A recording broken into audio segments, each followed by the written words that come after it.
Hello friends, hope you all are doing well. Welcome to Dipta's Pathsala. In our previous session, we were discussing about the basic practices of crop production. They are preparation of soil, sowing, adding manure and fertilizer, irrigation, protection from weeds, harvesting and storage. We have already discussed three of the steps. Now today we will continue from irrigation. But before that, let's have a quick revision. Agriculture, the science that deals with production of crop and rearing of the animals for getting food and other products known as agriculture.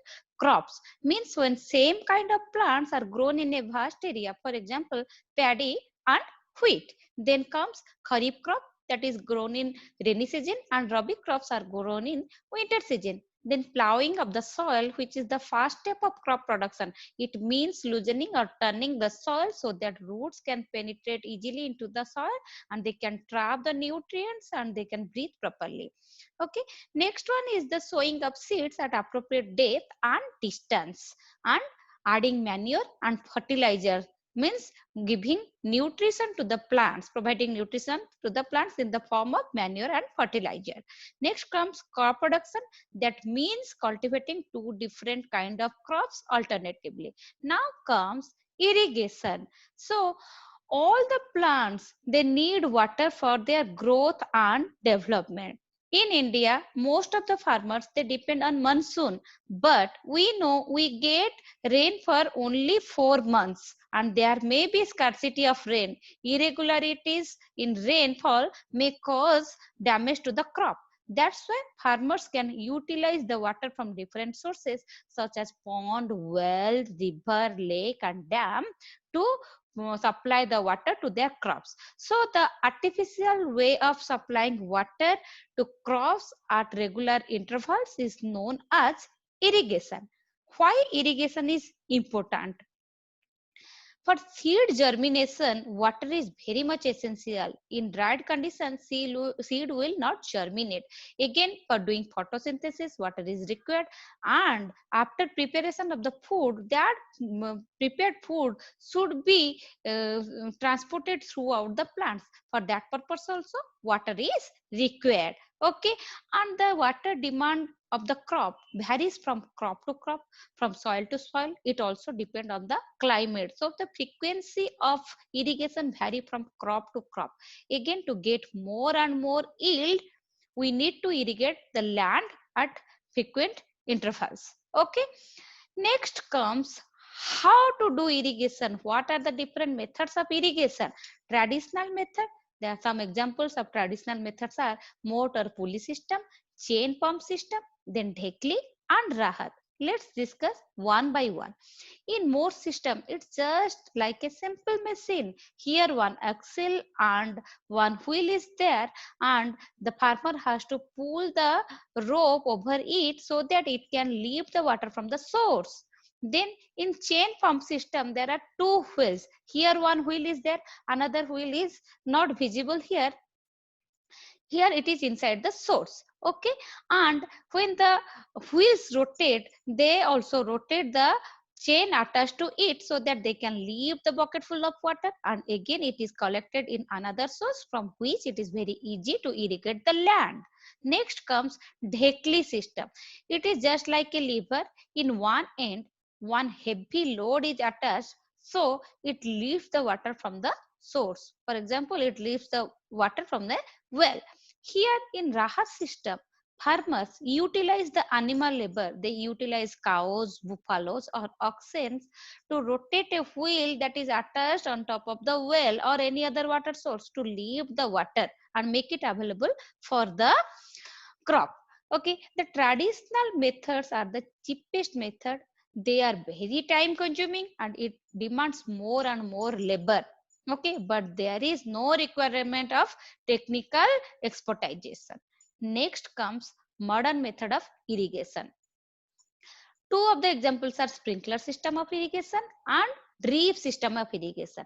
In sprinkler system of irrigation, there is a main pipe near the ground and from which so many perpendicular pipes are coming. Okay, when and these perpendicular pipes are having rotating nozzles on top of it, and which are again having so many tiny ports. When water is allowed to go through the main pipe, it under pressure they also move upwards, and through the rotating nozzle they sprinkles all over the crops as if it is raining. How big is the land? It's not a problem. It in sprinkler system of irrigation we can cover vast areas, and to for uneven land it is very helpful. For example, we can use this kind of irrigation in coffee production, coffee plantation.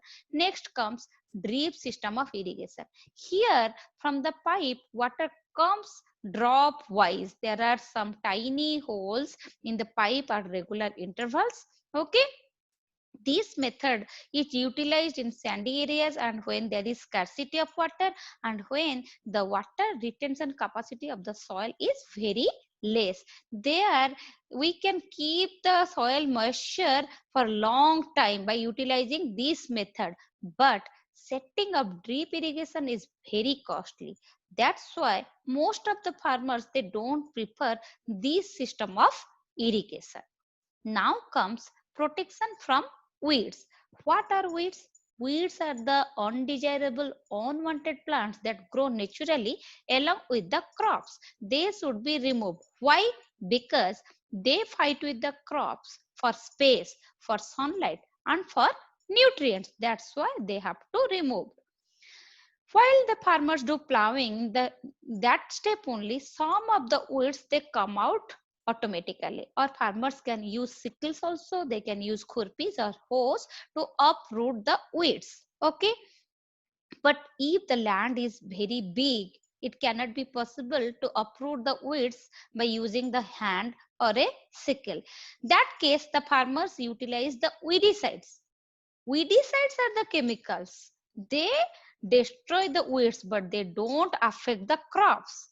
These chemicals are mixed with water and then sprayed over the crops. But the farmers have to cover their face and body so that they can prevent themselves from the harms caused by the weedicides. Okay, but these weedicides should be sprayed on the crops before the flowering of the weeds start.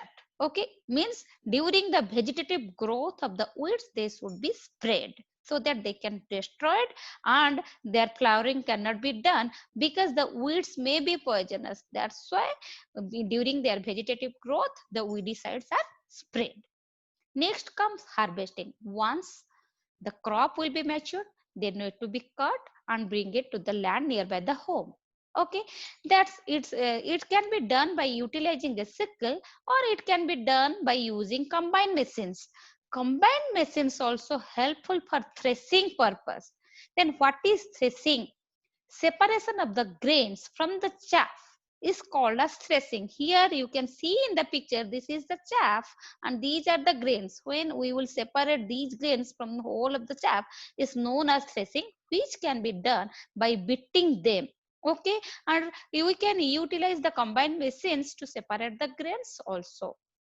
Then next comes blow a current of air through the grain in order to remove the rest of the chaff from the grains. That is called winnowing. It can be done by utilizing winnowing basket or winnowing machine.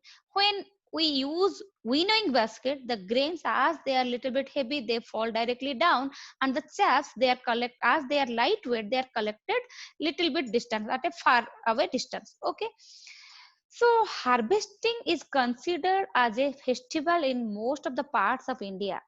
When the farmers get the result of their hard work, they celebrate it. Okay, for example, we celebrate Bihu, Pongal, Besakhi, Holi in different parts of India.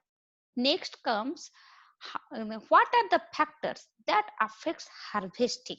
Okay, if the land will be over irrigated, then it will delay the process of ripening of the crops. That's why over irrigation should be avoided.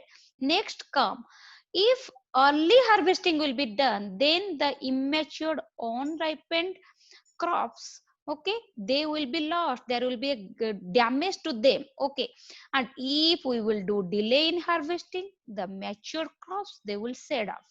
Again, we have to protect the crops from pests. Some birds may eat it, some insects may eat it, so farmers needs to be more careful while the harvesting, before harvesting, while the crops are ripened. Okay, next comes, we have to store the crops so that we can keep it for a longer time. For small scale cultivation, when the farmers do the crop production for their own purpose, then they can utilize the jute bags or metallic bins to store them.